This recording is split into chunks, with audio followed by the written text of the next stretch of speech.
ওই জঙ্গলের ধারে একটা কুটির আছে। লোকে বলে সেখানে নাকি এক পেরেত থাকে। সুখেন্দু জিজ্ঞাসা করলো, পেরেত মানে কি? রামবিলাস বলল, বাবুজি, যাকে আপনারা ভূত বলেন। আজকের গল্প সমস্তিপুরের আতঙ্ক।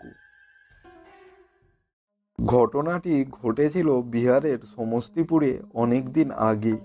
বিকাশ চৌধুরী রেলওয়ে সার্ভিস পরীক্ষা দিয়ে সমস্তিপুর স্টেশনে স্টেশন মাস্টার হয়ে এসেছে। বিকাশ তখনও বিয়ে করেনি। বড়জোর 26-27 বছর বয়স হবে। কলকাতার ভবানীপুরে নিজেদের বাড়ি। তার বাবা রেলওয়ের একজন বড় অফিসার ছিলেন, এখন অবসর নিয়েছেন। মেজ ভাই সুকেশ সবেমাত্র মাধ্যমিক পরীক্ষায় উত্তীর্ণ হয়েছে। বিকাশের খুব ইচ্ছা তাকে ইঞ্জিনিয়ারিং পড়ানো, আর সেই জন্য সায়েন্স পড়াবার জন্য কলেজ ভর্তি করার জন্য চেষ্টা করছে। বিকাশের খুব ইচ্ছা ভাইকে বিএসসি পড়িয়ে শিবপুর ইঞ্জিনিয়ারিং কলেজে ভর্তি করানোর।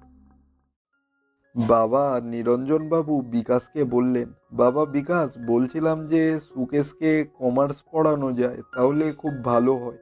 কিন্তু বিকাশ প্রতিবাদ করে বলে, না বাবা, সুকেশের মাথা সায়েন্সে ভালো, ওকে বরং ইঞ্জিনিয়ারিং পড়ানোই উচিত। ছেলের কথা শুনে নিরঞ্জনবাবু আর কোনো প্রতিবাদ করেনি, শুধু বলেছিলেন, বেশ, যা ভালো বুঝিস তাই কর। অতএব মেজ ভাইকে সায়েন্স পড়ানোর জন্য ভর্তি করা হলো কলেজে। ছোট ভাই নরেশ অষ্টম শ্রেণীর ছাত্র। বিকাশের পরেই একটি বোন লীলা। তার দুটি ভাই সুকেশ ও নরেশ। লীলার বয়স প্রায় 21 বছর। বিএ পাস করেছে। বিয়ে দেওয়ার জন্য নিরঞ্জনবাবু সুমিতা দেবী খুব ব্যস্ত হয়ে পড়েছেন। পাত্রের সন্ধানও চলছে। এর আগে বিকাশের জন্য বিয়ের একটি সম্বন্ধ এসেছিল। নিরঞ্জনবাবু সুমিতা দেবীর খুব ইচ্ছা ছিল বিয়ে দেওয়ার, কিন্তু বিকাশ রাজি হয়নি। বলেছিলেন, না, আগে চাকরিতে বহাল হয়ে রোজগার করি, তারপর বিয়ের কথা ভাবা যাবে।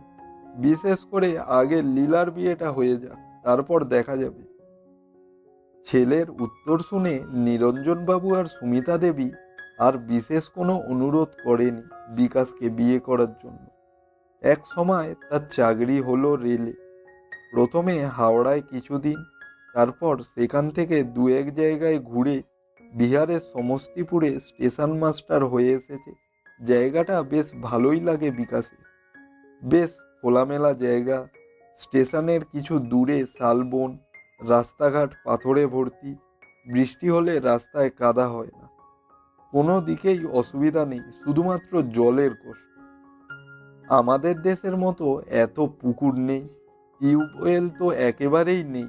আছে শুধু পাতকুয়ো। সেই পাতকুয়ার জলেই স্নান আর খাওয়া ছাড়া কোনো উপায় নেই। আর পাতকুয়াও আমাদের দেশের মতোই নয় যে কাছাকাছি জল থাকবে। আমাদের দেশের চেয়ে বড় বড় পাতকুয়াগুলো, কিন্তু জল থাকে একদম তলায়। কুয়োর মুখে কাঠের সঙ্গে কপিকল লাগানো, তাতে খুব লম্বা দড়ি লাগানো আছে। সেই দড়িতে বালতি বেঁধে জল তুলতে হয়। তবে জল খুব পরিষ্কার, আর জলে পাথরের পরিমাণ বেশি থাকার জন্য জলটাও ভীষণ হজমিকারক। ও দেশের মেয়েরা টপাটপ জল তুলে কলসি ভর্তি করে একসঙ্গে মাথায় 2-3টে কলসি বসিয়ে বেশ আরামে চলে যায়। একটুও জল পড়ে না কলসি থেকে। আর বর্তমানে যারা সমস্তিপুরে গেছেন বা যান, নিয়নের আলোয় তাদের চোখ ঝলসে যায়। চারিদিকে লোকজন, যাত্রী, হকার, কুলিদের হাঁক ডাকে কানে তালা লেগে যায়। কিন্তু এত লোকজনও ছিল না, আর ছিল না এত নিয়ন লাইটে চোখ ধাঁধানো ঝলসানি। আলোও ছিল খুব কম, তাও আবার এত উজ্জ্বল নয়, টিমটিম করে জ্বলতো। স্টেশনের উপর ছিল একটা চায়ের দোকান। সন্ধ্যার পর আর দোকানদার দোকানে থাকতো না। আর কুলিও ছিল, তবে খুব কম। মাঝে মাঝে তাদের দেখা যেত খৈনি টিপতে আর তুলসীদাসের রামায়ণ পড়তে। ট্রেনের সংখ্যাও ছিল কম, আর যাত্রীদের ওঠানামাও খুব কম। কাজে কুলিরা থেকে কি করবে? যেদিন ওয়াগানে মাল বোঝাই হতো বা নামানো হতো সেই দিনই কুলিরা পেত পয়সা। তবে সেটা সব দিন নয়। খুবই কষ্টে ও দুঃখে এবং দারিদ্র্যের মধ্যে তাদের দিন কাটত। স্টেশনে ছিল স্টেশন মাস্টারের অফিস, তার উল্টো দিকে ছিল টিকিট ঘর, মাঝখানে ছিল রাস্তা। যাত্রীদের টিকিট কেটে এই রাস্তায় প্ল্যাটফর্মে গিয়ে দাঁড়াতো ট্রেনের অপেক্ষায়। প্ল্যাটফর্মের উপর ছিল যাত্রীদের জন্য একটা টিনের চালা। চালাটা অবশ্য বেশ বড় রকমের। বসার জন্য গোটা চারেক লোহার বেঞ্চও ছিল প্ল্যাটফর্মের উপরে। এছাড়াও একটা সুলভ শৌচালয় ছিল, আর ছিল পানি পাড়ে। এই পানি পাড়ে হলো রেলওয়ের নিযুক্ত করা একজন জল দেওয়ার লোক। একটা 3 চাকাওয়ালা ছোট্ট ঠেলা গাড়িতে লোহার একটা জলের ট্যাঙ্ক বোঝাই জল নিয়ে সে স্টেশনের এদিক ওদিক ঘুরত। আর কেউ জল চাইলে সে জল দিত, তবে মাটির ভাঁড়ে। স্টেশনের একটু দূরে ছিল রেলের কর্মচারীদের থাকবার জায়গা। এখানে পাতকুয়া নয়, টিউবওয়েল, বাথরুম, পায়খানা এবং লাইটের ব্যবস্থা সব ছিল। এসব ছিল উচ্চপদস্থ কর্মচারীদের জন্য, কিন্তু কুলি বা অন্যান্য নিম্নপদস্থ কর্মচারীদের কোয়ার্টারের আলোর ব্যবস্থাও ছিল না। পায়খানা বাথরুম বলতে ছিল জেনারেল, আর তার সঙ্গে ছিল ইটের কয়েকটা ঘর, আর তার উপর ছাপড়ার ছাউনি।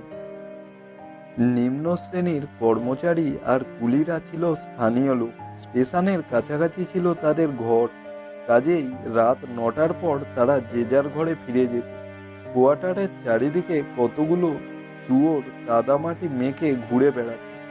এগুলো পুষত ভাঙিয়া, অর্থাৎ মেথররা। প্রথম দিকে বিকাশের ভালো লাগছিল না, কারণ এখানে বিহারীদের সংখ্যা অত্যন্ত বেশি। অবশ্য সমস্তিপুর শহরে কিছু কিছু বাঙালিও ছিল, কিন্তু স্টেশন থেকে বেশ কিছু দূরে তারা থাকত, যার ফলে বিকাশের কথা বলার কেউ ছিল না। একদিন সেখানকার জুনিয়র স্টেশন মাস্টার বিকাশকে বলল, স্যার, যদি কিছু না মনে করেন একটা কথা বলবো। বিকাশ বলল, বলো সুকুমার, কি বলবে? সুকুমার বলল, যদি আপনি আমার ওখানে 2 বেলা ডাল ভাত খান তাহলে খুব ভালো হয়। তার কথা শুনে বিকাশ হাঁপ ছেড়ে বাঁচল। একে তো রান্না করার অভ্যাস নেই, তার উপর বাসনপত্রও নেই। কাজেই সে খুশি হয়ে বলল, বেশ, তাই হবে সুকুমার। আর সেদিন থেকে বিকাশ সুকুমারের কোয়ার্টারেই খেতে লাগলো। যা খরচ হয় তার অর্ধেক দিতে লাগলো। পুরো দিনে আপ ডাউন মিলে 8টা ট্রেন যাতায়াত করে। তারপর স্টেশন ফাঁকা, কোনো কাজকর্ম নেই। কোন দিন বিকাশ আর সুকুমার চলে যায় শহরে, আবার কোন দিন রেল লাইনের ধারে সোজা চলে যায়। আউট সিগন্যালের কাছে গিয়ে পাথরের উপর বসে চারিদিকে তাকিয়ে দেখে আর গল্প করে। তারপর কোয়ার্টারে এসে দুজনে খেয়ে যে যার নিজের কোয়ার্টারে গিয়ে শুয়ে পড়ে। আর যাই হোক, জায়গাটা বেশ ফাঁকা। দূরে শালগাছের জঙ্গল মাথা উঁচু করে দাঁড়িয়ে আছে, মাঝে মাঝে মহুয়া গাছের সারি। রেল লাইনের ধারেও বড় বড় নানা রকম গাছ, খেজুর আর বাবলা গাছ তো আছেই, আর তার সঙ্গে আছে নাম না জানা বুনো গাছের ঝোপঝাড়। কোথাও কোথাও আবার উঁচু উঁচু গাছপালাহীন টিলা দেখা যায়। লাইনের উল্টো দিকে পোড়ো প্রান্তর, সেখানে কিছু কিছু ঘাস দেখা যায়। মোষের পাল নিয়ে স্থানীয় ছেলেরা এখানে ঘুরে বেড়ায়। এখানে গরুর গাড়ি নেই বললেই চলে। মোষের গাড়িতেই মালপত্র বোঝাই করে শহরে আনা হয়, আর শহর থেকে মালপত্র নিয়ে যাওয়া হয়। এছাড়া লরিও যাতায়াত করে বড় রাস্তার উপর দিয়ে। যখন ট্রেন আসে যায়, তখন 2-1টা বাসও আসে স্টেশনের সামনে, আর ট্রেন চলে গেলেই সব ফাঁকা। দেখতে দেখতে কেটে গেল 1 মাস। বিকাশ খুব মনোযোগ দিয়ে কাজ করতে লাগলো, আর কোনো সমস্যা হলে সুকুমার তাকে সাহায্য করত, আবার সুকুমারের কোনো সমস্যা হলে বিকাশ সাহায্য করত। সেদিন সুকুমার হঠাৎ বিকাশকে বলল, স্যার, আপনি একা একা শালের জঙ্গলে বা মহুয়ার জঙ্গলে যাবেন না। এখানে বাঘ ভাল্লুকের উৎপাত, তাছাড়া বুনো দাঁতাল শুয়োরও আছে এবং বিভিন্ন বিষধর সাপও আছে। একদিন বিকাশ অফিসে বসে কাজ করছে, এমন সময় সুকুমার এসে বলল, স্যার, আমার বদলির অর্ডার এসেছে, তবে আমার জায়গায় সুখেন্দু বলে একজন আসবে। ওর বাড়ি উত্তর 24 পরগনার হাবড়ায়। এবার থেকে ওই আপনার সঙ্গে থাকবে বলে সুকুমার চলে গেল। আর কয়েকদিন পর সত্যি সুখেন্দু বলে একজন এলো। একদিন কথায় কথায় বিকাশ সুখেন্দুকে বলল, স্থানীয় যে জঙ্গল আছে সেখানে যেতে ইচ্ছে করছে। সুখেন্দু বলল, বেশ তো, একদিন চলুন না, বেরিয়ে আসা যাক। ওরা রামবিলাস নামে একজনকে ঠিক করলো আর তার সঙ্গে গেল জঙ্গলে। রামবিলাসের স্বাস্থ্য বেশ মজবুত, লম্বা চওড়া দেহ, যেন পাথরে খোদাই করা একটা মূর্তি। আর লোকটি স্বভাবও খুব ভালো, সকলের সঙ্গেই সে ভালো ব্যবহার করে। যখন রেলের রেড সিগন্যাল জ্বলে তখন সে লেভেল ক্রসিংয়ের গেট বন্ধ করে দেয় আর সারাদিন খাটিয়ায় বসে খৈনি খায়। বহুদিন সে কলকাতায় ছিল, যার ফলে সে ভালোই বাংলা বলতে পারত, তবে মাঝে মাঝে বিহারের টান এসে যেত। বিকাশ আর সুখেন্দুর কথা শুনে সে রাজি হলো না। সে বলল, মাফ করেন বাবুজি, ওই জঙ্গলের ধারে একটা কুটির আছে, লোকে বলে সেখানে নাকি এক পেরেত থাকে। সুখেন্দু জিজ্ঞাসা করলো, পেরেত মানে কি? রামবিলাস বলল, বাবুজি, যাকে আপনারা ভূত বলেন, এছাড়াও আরো ভয়ানক জন্তু আছে, তার নাম হেরোল। এদিকে হেরোলের কথা শুনে বিকাশ আর সুখেন্দু পরস্পরের মুখের দিকে চাইল। অবাক হয়ে তারা ভাবতে লাগলো, সেটা আবার কি জন্তু? রামবিলাস বলল, এ জন্তু सियाल की माफिक बड़ा और इंसान को मार के उसकी मांस भी खाता है, तबे बाहर से जितना चाहे देख लो, अंदर से मत देखना। এদিকে শালমহুয়ার জঙ্গল দেখার জন্য একে তো তারা খুব ব্যস্ত হয়ে পড়েছিল, তাই তারা একদিন সকালবেলায় রওনা দিল আর বেলা থাকতে থাকতে জঙ্গলে পৌঁছে দেখে যে জঙ্গলের মধ্যে একটা টিলা। তারা যেই সেই টিলায় উঠতে যাবে অমনি গড় গড় করে একটা আওয়াজ শুনতে পেল। সুখেন্দুর হাতে ছিল একটা টর্চ। সে সেই সব টর্চ জ্বালতেই দেখলো একটা ভয়ঙ্কর দেখে কুকুর তাদের উপর প্রায় ঝাঁপিয়ে পড়ার উপক্রম করছিল। আর ঠিক সময় কোথা থেকে একটা বাদুড় এসে ওদের মাথার উপর পাক খেতে লাগলো। ওরা দিক বিদিক শূন্য হয়ে সাইকেল ছোটাতে লাগলো আর ওদের গায়ে বড় বড় পাথর যেন কে ছুঁড়ে মারতে লাগলো। হঠাৎ তাদের পিছনে হুড়মুড় করে একটা ভয়ঙ্কর শব্দ হলো। শব্দ শুনে মনে হলো যেন টিলার উপর থেকে মস্ত বড় একটা পাথর গড়িয়ে পড়ল। ওরা চমকে উঠে পিছনে ফিরে চাইল, কিন্তু কাউকে দেখতে পেল না।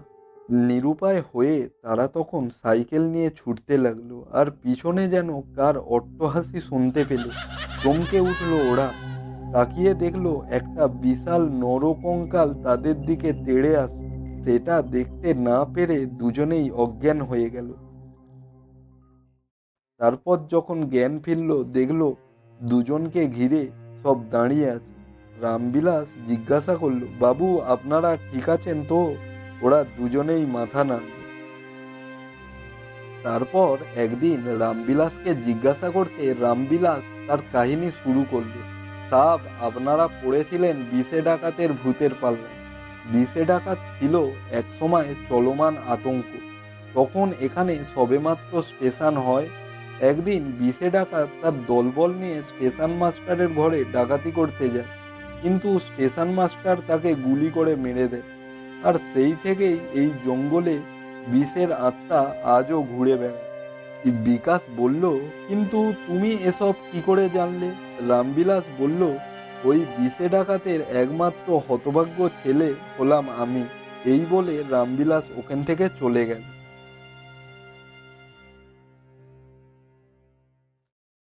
আশা করছি আপনাদের গল্পটি ভালো লেগেছে। যদি ভালো লেগে থাকে অবশ্যই আমাদের গল্পধ্বনি চ্যানেলটাকে সাবস্ক্রাইব করবেন সাথে এই ভিডিওটাকে লাইক অবশ্যই করবেন। আজকের গল্প আমরা এখানেই শেষ করছি। Tata, bye bye.